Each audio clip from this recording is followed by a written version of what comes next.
Now we're going to lighten up a little bit. We're going to go back to advertising, and we're going to go on a little bullshit hunt. Little bullshit hunt. Going to look at some advertising lingo, especially food advertising. You know the people.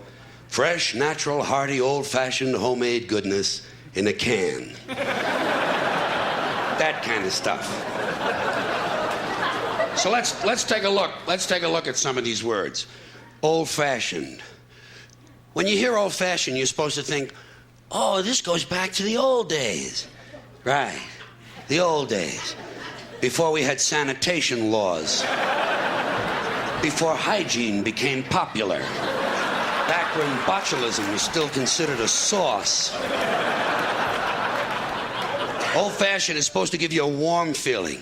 Make you think about your grandmother. Well, I don't know about you, but when I'm picking out food, I don't want to be picturing 90 pounds of wrinkles in a black dress with a big hairy mole sticking out and an infected lip. Old-fashioned. Then you have homemade. Homemade. You see this on the packages in the supermarkets.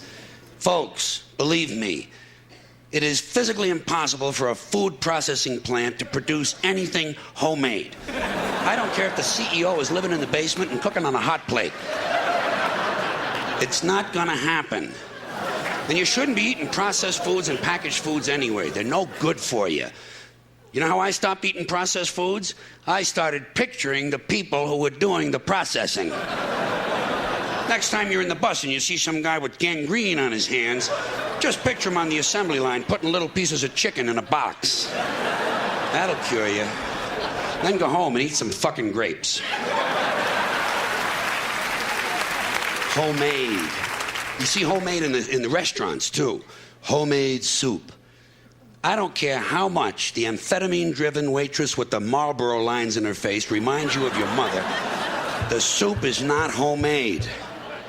Unless someone is living in the kitchen. And if that's the case, I want to get a good look at this motherfucker. I want to check this guy for lesions, carbuncles, impetigo, pink eye, and ringworm. And head lice.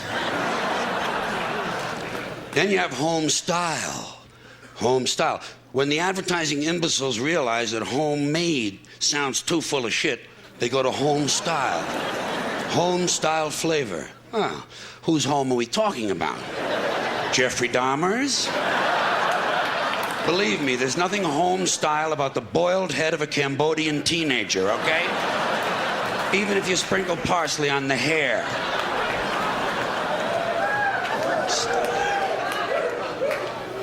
And anytime they add the word style to another word, someone is pulling your prick. Old style goodness. What does that mean? Nothing. It means nothing. New York style deli. It means it's not located in New York. That's all it means, or they wouldn't have to say it in the first place.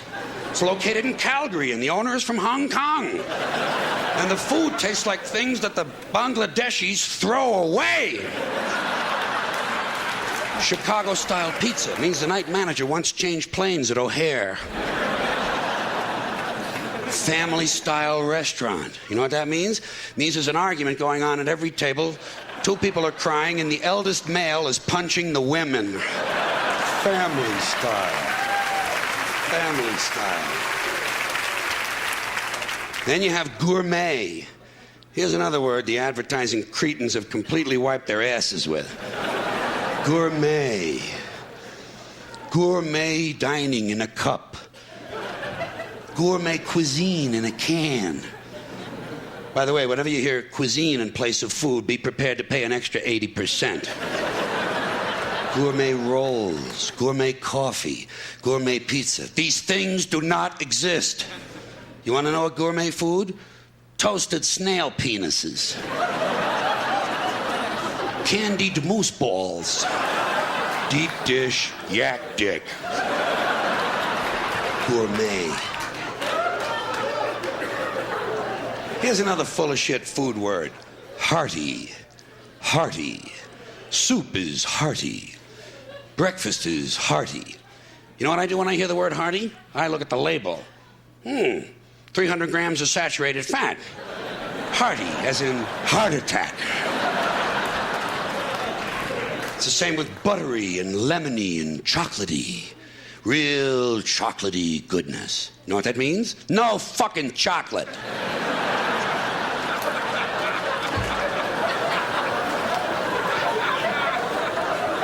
And beware when they add the word flavored to another word. Lemon-flavored drink. No fucking lemons. As a pet food now refers to itself as a chicken-flavored treat. Well, a dog doesn't know what chicken is. He might like it if you give it to him, but he's not going to say, oh, good, I was hoping we'd have chicken again. And by the way, chicken-flavored treat? Right. No fucking chicken. And zesty and tangy. Zesty and tangy are not real words that normal human beings use in conversation. They're advertising words. Do you ever have someone turn to you and say, this is real zesty? And tangy, too. Now, one more food word before I completely change the subject on you. Natural. And this is directed to all you health food fiends and environmental nitwits and yuppie cocksuckers who are running around in your natural fibers. Your natural fibers. The word natural is completely meaningless. Everything is natural. Nature includes everything. It's not just trees and flowers. It's everything. A chemical company's toxic waste is completely natural. It's part of nature. We're all part of nature. Everything is natural. Dog shit is natural. It's just not real good food.